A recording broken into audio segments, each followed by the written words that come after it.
Vosker. Noční archív.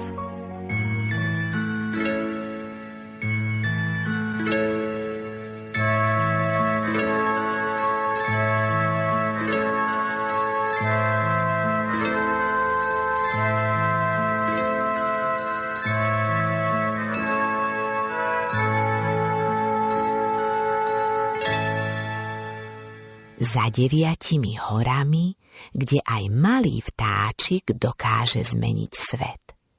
Poznáte príbeh o dievčatku s najväčším srdcom? Započúvajte sa do rozprávky o konôpke.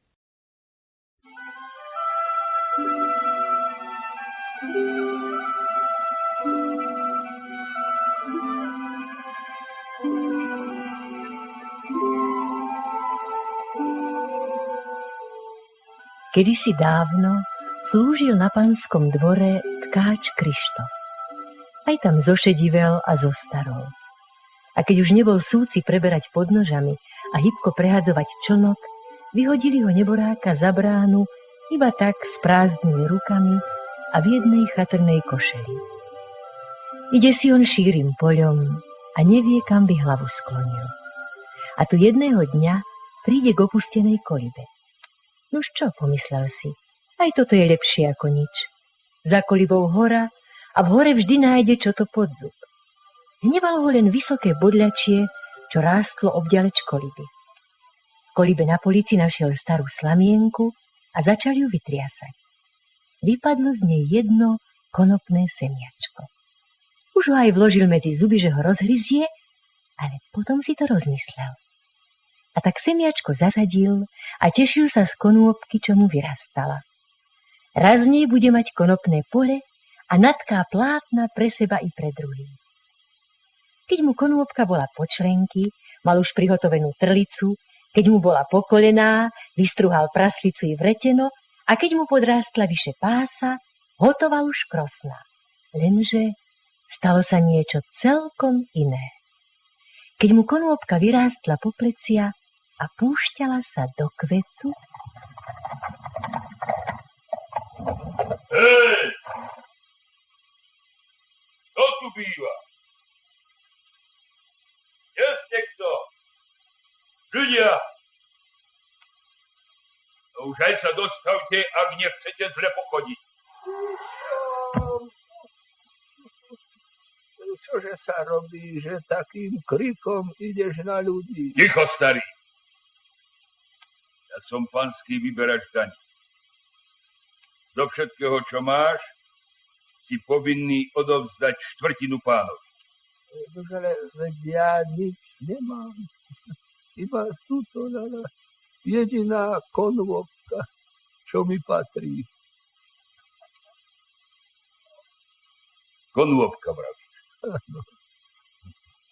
Aj z tej patrí časť pánovi. Zákon je zákon. Ak nechceš sedieť v temnici, natkaj hneď plátna na 2 košele. A jednu odovzdáš pánovi.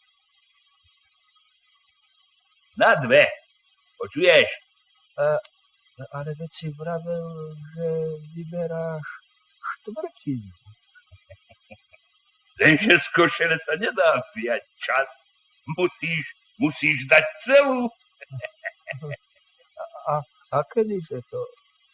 O 2 či o 3 roky? O týždeň, starý. O týždeň. Inak bude zle. Z jednej konôpky 2 košele? Či sa to dá? Nad rozkazom sa nemuduje. Alebo mi o týždeň odovzdáš košelu, alebo ja odovzdám teba drávom.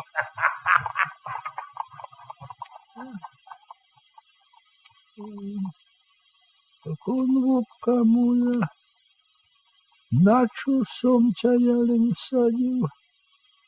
Iba trápenie som si uvalil na staré plecia.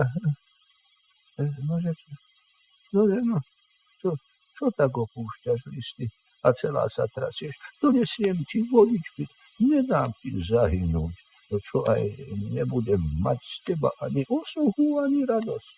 A veru budeš. Áno. Pari, zase voľa, kto prišiel do koliby. Idem. Nie do koliby, otec. Sem sa pozri za chrbát. Dievčička, a ty si sa kde tu vzala? Nože ústup, veď akurát tam mám konvovku, ešte ju pridlávi. O konvovku sa ty neboj. Smeješ sa ako hrdlička. A čiaže si? Čiaže by som bola? Tvoja som. Tvoja som. Ty si ma zasadil, ty si mi denne nosil vodu, ty si sa celé dni so mnou zhováral a ty mi budeš aj otcom. Sám by si sa proti neprávosti neubránil. Už som ti prišla na pomoc. Ty a konvovka. A čože to má byť? Ako to? Len sa ty netráp, otec. Ráno ti poviem viac. Teraz ti treba oddychnúť. Celý si nesvoj.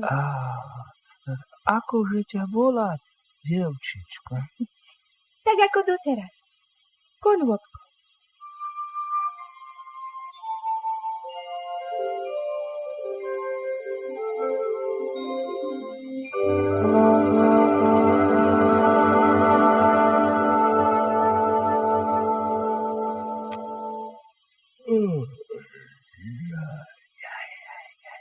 Som len dobre spal.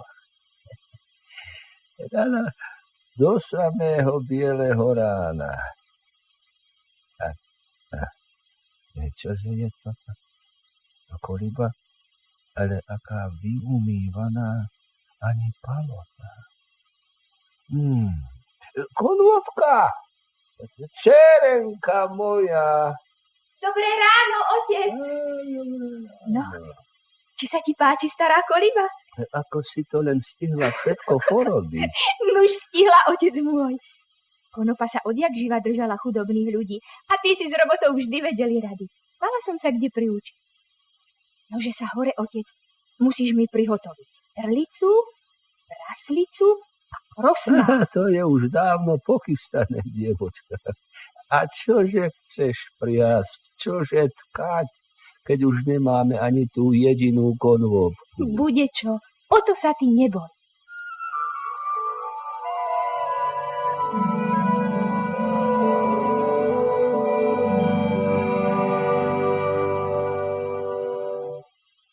Skrúca sa vrtietko, skrúca, súka sa nitôčka, súca, čo je aj nitôčka mäkká, pichľavosť prostriedkom steká. Konvovka moja, Vary, nepôjdeš spať? Na spanie bude dosť času potom. Zajtra musí mať osnovu na krosná. Hneď ráno ti ich prichystám. A čo si to ustavične spievaš a vždy dookola to isté? To len aby nitky pamätali, že sú z bodliaka. Ale ja dajako nechápem, na čo to všetko. Mali by sme myslieť na vyberača. Ja myslím na všetko. Na nič som nezabudla, tatuško. Čudné je to, dievča. Veru čudné.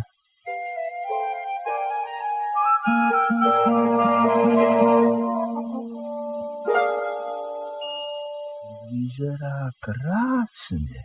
A niečo by bolo z najjemnejšieho ľadu. Pre pána panská košeľa.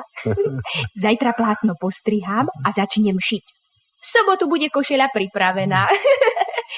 Panský vyberač môže prísť.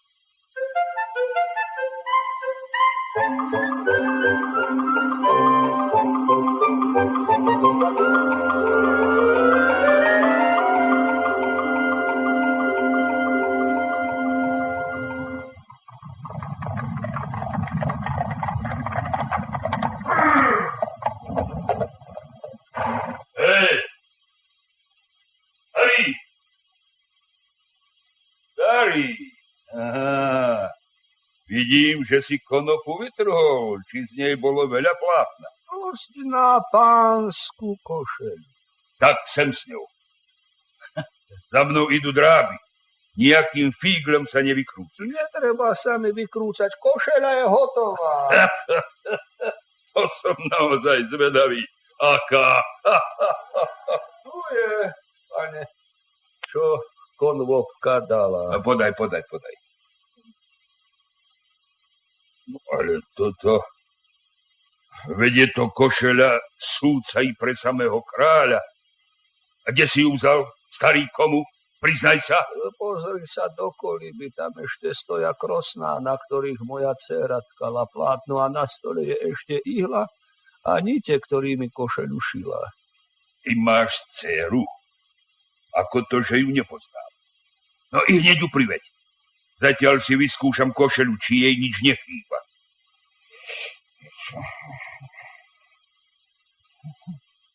Sedí mi ako ujata. A mekučka, či jo krásna. Žele, že by to bolo z tej jednej konopy.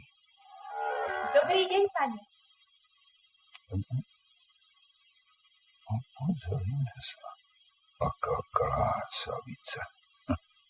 No a keď vie tkať takto z ničoho jemné plátno, tá patrí na iné miesto. Pôjdeš so mnou, krásavica? Nemôžem, pane. Ako by som tu mohla zanechať svojho tatuška? Ale košeľa je na nič. Tvrdá a neformná a ty musíš ísť so mnou, aby si ju podľa potreby opravila. No len čo tie nepravdivé slová vypovedal. Košeľa sa na ňom nadula, zvonka i znútra obrástla bodliakovými pichliačmi.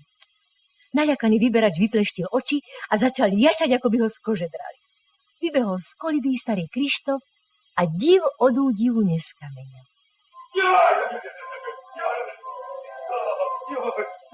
Vyzlečte ma, chytro ma z nej, vyzlečte, ťahajte, Ťahám ako vláčem, ale nehnie sa. Joj, dá vás, vystriem na nerež obidvoch, hodím vás do temnice. To by ste nespravili dobre, pane. A spravím, to vám sľubujem. Pichá stále väčší, vyzliečte ma. Z tej košele sa môžete vyzliecť iba sám. A ako? Veď nedokážem rukami hnúť pre samé pichliače. Robte niečo. Chytro, prosím vás. Sám ste žiadali od môjho tatuška košelu. To bol žart. To som len tak. Idú sem trávy. Zle je snad. Nedám vás odbliesť. Len ma zbavte tej prekliatej košele. To je dobre. Len ešte musíte doznať pravdu, prečo ste tatuška chceli vziať do väzenia a prečo sa vám košela nepáčila. Veď bola jemná a krásna. Všetko doznám. Všetko. Deda starého som chcel vziať do väzenia, lebo tam sedí jeden mlynár, čo by dobre zaplatil, keby som namiesto neho podstrčil niekoho iného. A o košeli som vravel zle iba preto, že som ťa chcel pojať so sebou, aby si vytkala také pekné plátno. Košela bola krásna, mäkká a bez chyby.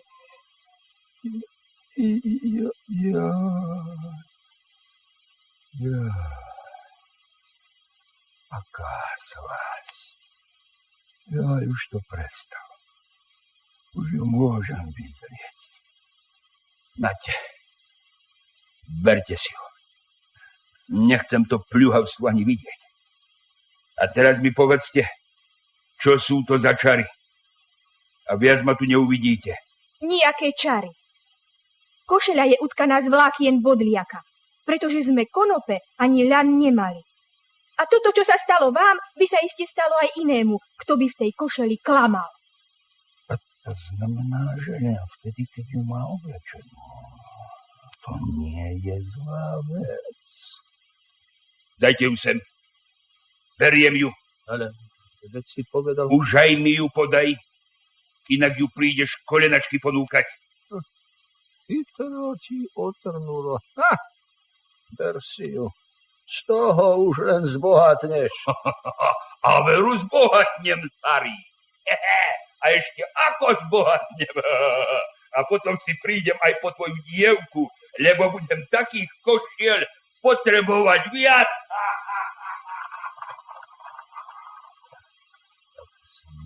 ani nezvíťazí. Konvopka moja. A teraz, aby sme trpli, že raz ozaj príde po teba. Nemala som mu vyjaviť pravdu. Alebo som ju mala vyjaviť, kým mal košeľu oblečenú. A čo by sa bolo stalo? Je v tom rozdiel? Keby som bola prezradila, z čoho je košeľa utkaná, kým ju mal ešte na sebe, nikdy by ju už nebol vyzliekol.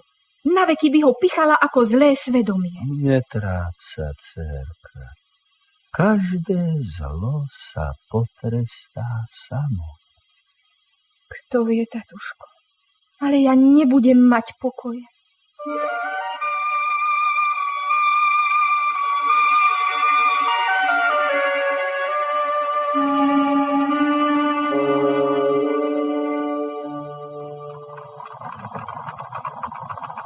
Vykroč rezkejšie, chromá kotrha. No hijo, mám na ponáhľad. Či nevieš, aké som mal dnes šťastie? O takom sa mi ani nesníval. O malých grošoch som rozhutoval a tu mi padne dolu celé bohatstvo. Však sú len na svete ľudia nevedomci. Držia v hrsti takú vzácnosť a nevedia ju využiť. Veď v tú chvíľu mohli zapýtať čokoľvek. A bol by som ju vyhodol. A oni nič. Ale ja to rozkrútim. Využijem košiarku. Najlepšie by bolo začať u samého kráľa. Ten by mi dal veľký majetok. Na čo sa trochári? Budem žiadať hneď celé kráľovstvo. A dostanem ho. Veru ho dostanem. Ale začnem inde.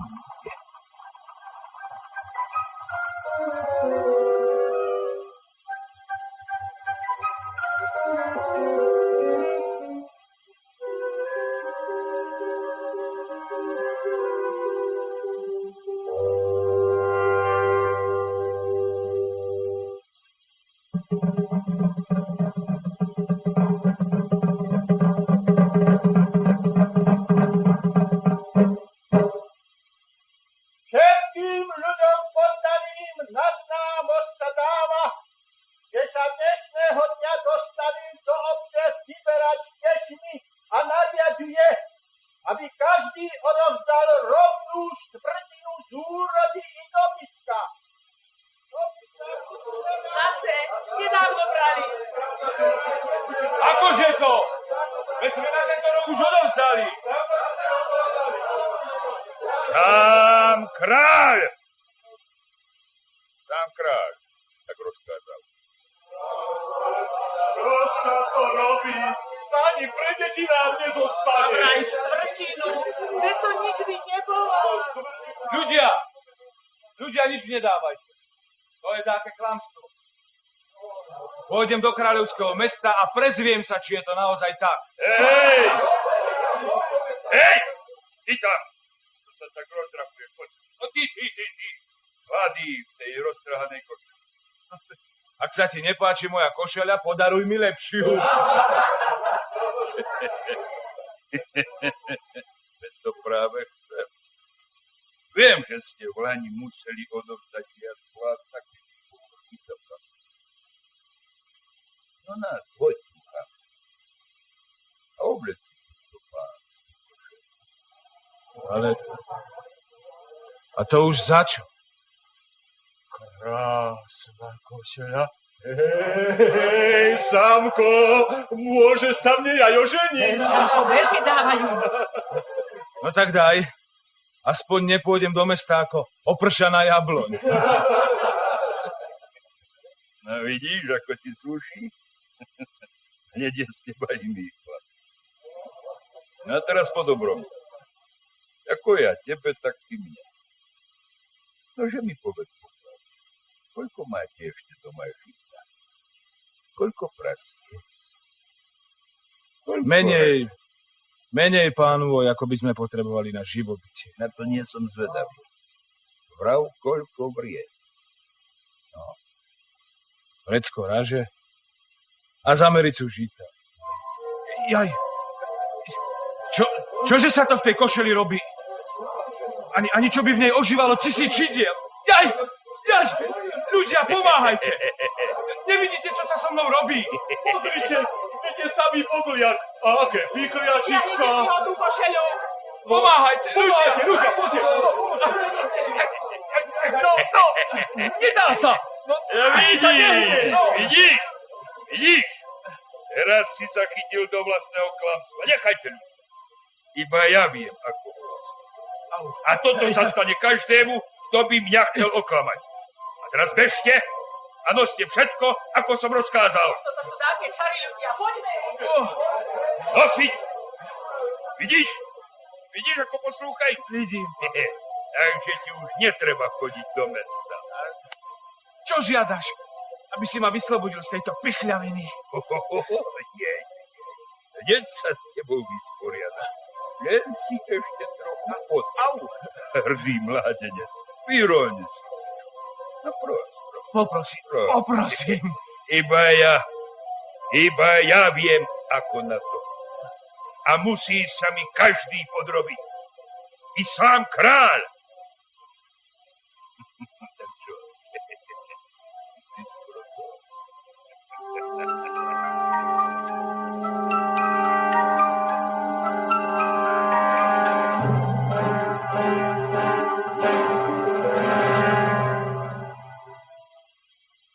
Konvovka moja, kde si bola tak dlho? A koho to k nám vedieš? Vari nie dákeho zbojníckeho kapitána, keď má takú karabínu. Skoro, otec, skoro. Dobrý deň vám. Dobrý. A k tomu zbojničeniu mi veľa nechýba. Nože mi to dáko po poriadku povedz. Zlé chýry z dedín sa trúsia až sem. Tatuško, tak som sa bála, že košeľa donesie ľudí do nešťastia. Už sa aj tak stalo. Veru tak. Obral nás o všetko, čo sme mali. Šťastie, že prišla konvopka a povedala, aby si ľudia za nič tú košelu neobliekli. Ak im ju nanútia, aby v nej Slovka neprebrali. Potom sa vyberať zrazu stratil. Darmo na ňo striehneme po cestách i necestách. Tatuško, ja ho musím nájsť. Musím tú košeľu od neho dostať. Dieťa moje, taký človek nemá ani srdce, ani cit. Keď mu prídeš do rúk, viac sa nevyslobodí. Ja i moji kamaráti pôjdeme s ňou. Nedáme jej ublížiť. Keď je tak, už choďte a napravte, čo sa samé napraviť nechce.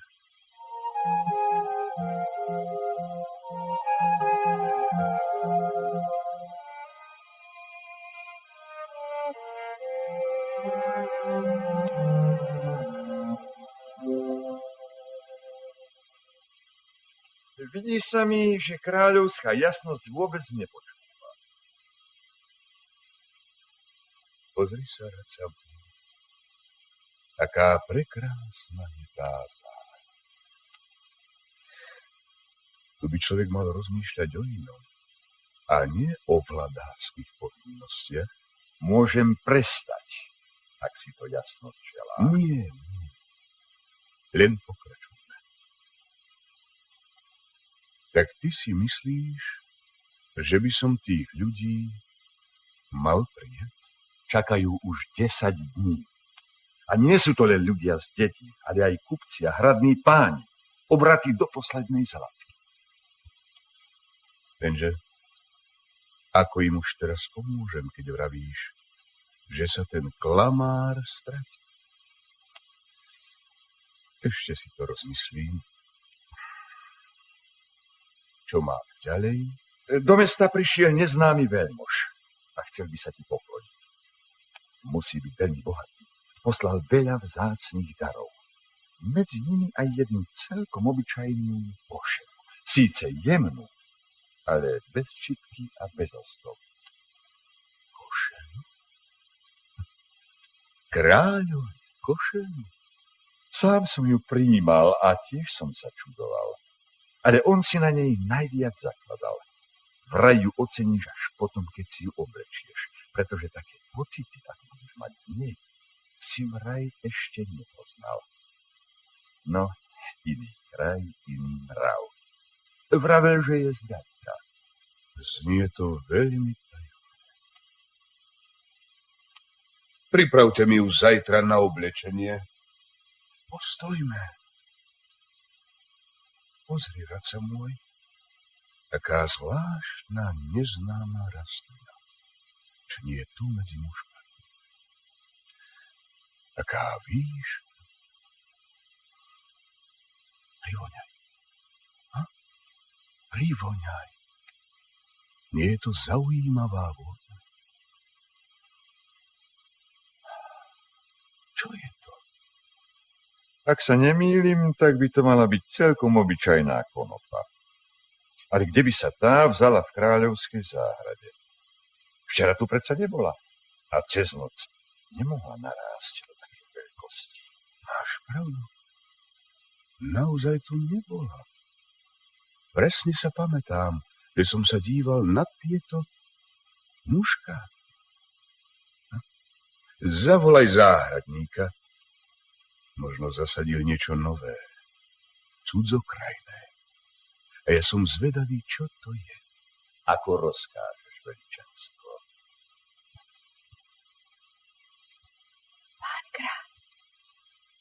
Pán kráľ, obráť sa a nevykrípi. A ničomu sa nečuj. Hrozí ti veľké nebezpečenstvo. A ja ti chcem pomôcť. Krásna deva. Ako si sa tu odrazu objavila? A prečo stojíš v hline uprostred hriadky? Neprerušuj ma. Máme málo času. Ale počúvaj pozorne. Neobliekaj si tú košeľu, čo si dostal darom. Vymysli si niečo, aby si ju musel obliecť ten, čo ti ju doniesol. Ale nesmie ju spoznať. A potom príjmi ľudí, čo prišli so sťažnosťou na vyberača, a toho neznámeho veľmuža vezmi so sebou. Veľa sa dozvieš a skôr uveríš, ako keby som ti to sama rozpovedala. Len maj trpezlivosť. A konopy sa do večera nedotýkajte. Zajtra tu už nebude.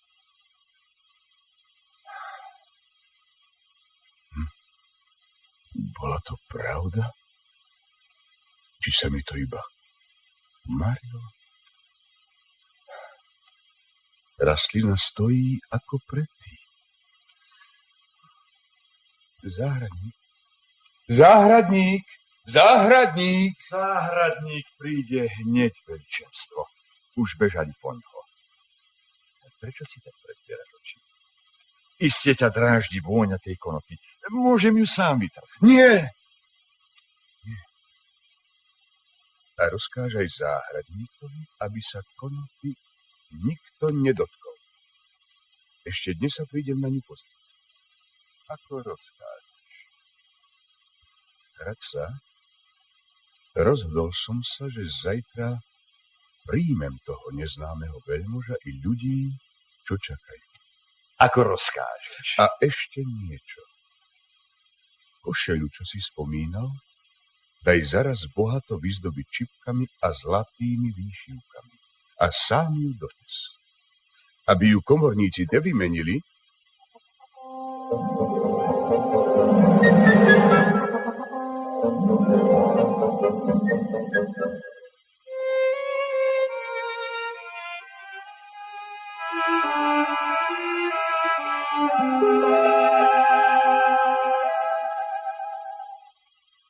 som šťastný, veličenstvo, že ste ma prijali o samote. Veľmi mi to vyhovuje, pretože nie som oboznámený so zvykmi vášho dvora. Prichádzam z ďalekej krajiny. A zastavil som sa iba preto, aby som sa vám poklonil a zložil dary. Je medzi nimi jedna vzácna vec. Košeľa, ktorá... Už som počul. A dnes poznám jej zvláštnosti. Som nesmierne poctený, že ste si ju hneď obliekli. Prijal som vás preto takto bez svedkov, vážený veľmož, že vás tiež chcem obdarovať košeľou. Áno. U nás totiž nie je zvykom, aby kráľ dával darom košele. Preto bude lepšie, keď si ju obličiete hneď tu. Vyhneme sa tým rôznym rečiam a domnienkam. Upozorňujem vás, že sa nikdy nepriznám, že som vás obdaroval košeľou. A preto aj vy o tom prosím pomlčte. Je to pre mňa veľká časť. Toľko čipy a toľko zlata. Škoda by ju bolo schovávať pod kabátec. Môžete ostať bez kabáca, ak je u vás taký zvyk. Ja si ho musím nechať, lebo sa mám o chvíľu ukázať ľuďom na nádvorí. Budete ma sprevádzať. Veličenstvo, ja by som radšej... Je to moja vôľa. Tak sa prirodzene podrobím. A ako sa cítite v košeli, ktorú som vám poslal? Výborne. Výborne. Je naozaj pohodlná. A teraz ma už musia pripraviť a hneď potom zídeme na nádvorie. Prosím, počkajte ma tu.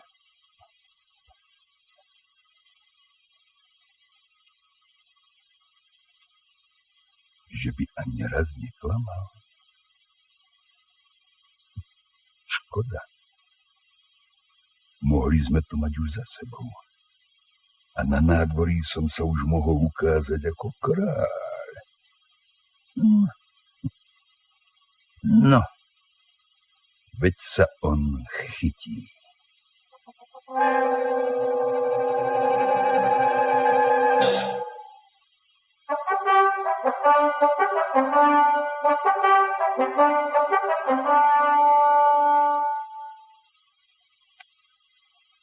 Prichádza kráľ. Pozrite, nie je to náhodou vyberač. Vyzerá, že je to on. Prichádza s kráľom. Ticho! Slovo má kráľ. Nech predstúpi jeden a vypovie sťažnosti za všetky. Tak? Kto bude hovoriť? Ja budem hovoriť, pán kráľ. Pretože sa všetci zľakli, keď vidia po tvojom boku toho, na ktorého prišli s ponocou. Myslíš tohto cudzieho veľmoža? To nie je veľmož, pán kráľ. A to bož nie cudzí. Je to vyberač daní. Veličenstvo, radi počúvate táraniny kadejakých zbojníkov.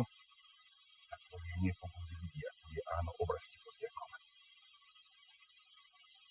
Ak ide o pravdu, treba ju vypočuť. Veličenstvo, vyznajte tu pred všetkými, že ste mi dnes darovali túto košeľu. Nijakú košeľu som vám nedal. A vyhral som. Čo ste vyhrali? Veličenstvo? Nie. Mládenec, pokračuj. Ako pokračovať, keď sa tu pravda stále zamotáva?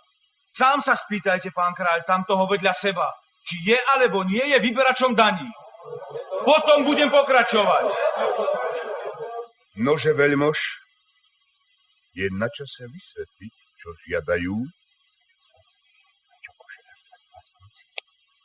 Nemusíte sa namáhať, veličenstvo, hneď odpoviem tomu mládencovi, ale najprv žiadam, aby sem prišlo tamto dievča, čo stojí za ním. Neviem prečo, ale nech sa páči. Dievčina, pristúpiš. Ďakujem za poctenie, pán kráľ. A chcela by som povedať... Teraz mlč. Slovo mám ja. Sem si staň. Dozadu. A obráť sa ku kráľovi chrbtom. Takto. Jasnosť, čo si ten človek dovoľuje. Len ho nechajte. Chcem vám položiť ešte jednu otázku, veličenstvo. Ako viem, mali ste odpovedať a nie sa spýtovať. Len jednu otázku. A zaraz bude všetko ukončené. Je to pravda, pán kráľ, že ste sa nikdy nenaučili poriadne čítať? Takáto nehoráznosť. No to je už priveľa. Buďte trpezliví, pán radca. Nie je to pravda. Bol som vždy vynikajúcim žiakom. Ale veď ja to viem od vášho učiteľa. Teraz otvorene klamete. A košeľa vás nepichá? Stráže! Áno, nech sa stráže pripravia. Nuž, pán veľmož z ďalekej krajiny, odpovedzte teraz konečne na moju otázku. Ty si ten hľadaný vyberač? Okrádač ľudí a kráľovskej pokladnice? Nie som. A 1000-krát nie. Prišiel som zďaleka a v dobrom. Do čoho ma to zaháňate? A týchto ľudí nepoznám. Bitva, rakujte, jo! Usmečil sa! Takáto je teda košeľa, ktorou si ma chcel obdariť. Milosť. To všetko ona, tá dievka. Ona utkala tú košelu. Nech sa zodpovedete. Dievčina, môže pristúť a povedz, aká je to košeľa. A z čoho? No priznaj, z čoho? Pán kráľ, tento zlý človek žiadal od starca, ktorý mal pred kolibou jedinú konôbku, ako dežmu z tej konôbky novú košeľu. Inak ho vraj uvrhne do temnice. Ani tá zem sa nemohla dívať na toľkú neprávosť. A vdýchla do konôbky ľudský život. Áno, to som ja. A moje meno je Konôbka. Chcela som starčeka zachrániť. Stal sa mojím otcom. Lenže košelu nebolo z čoho utkať. Na blízku rástli iba veľké bodliaky. Utkala som plátno z ich vlákien. Nie ja, ale krivdy dali bodliakom tú silu, že ožíva pri každom klamstve. Lenže vyberač, keď to spoznal, hneď vymyslel ďalšiu podlosť. Prezradila som mu, že košeľa je z bodliaka, ale nestačila som mu povedať, že ak by tú košeľu mal práve niekto oblečenú, ako teraz on, po takomto prezradení sa jej viac nezbaví. Máčo chcel! Sám si ma nútil, aby som to povedala. Vysoko rúbal. Kráľovstvo chcel, sám mi to povedal. Stráže čakajú, veličenstvo. Netreba. Nechajte ho odísť. Svoje väzenie nesie so sebou. Ustúpte. A ty, chod.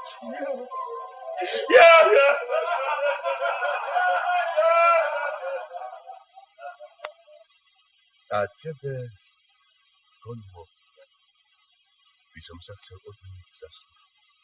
To si predstav. Urobím ťa dvornou dámou. Môžeš žiť na zámku. Ďakujem, pán kráľ. Ale Konopa je zvyknutá na dedinskú chalupu. A navyše ma čaká tatuško a túto samko. S ním pôjde.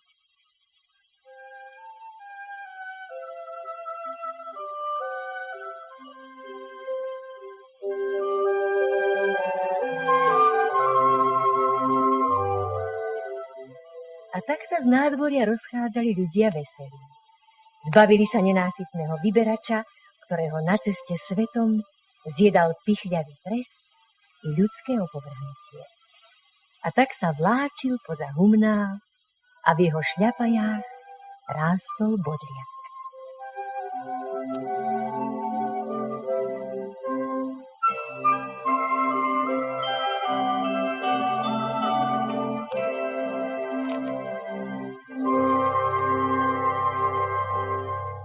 A tak sa končí príbeh o malej konôbke, ktorá nám pripomenula, že najväčším bohatstvom nie sú truhlice plné zlata, ale čisté srdce a ochota pomôcť.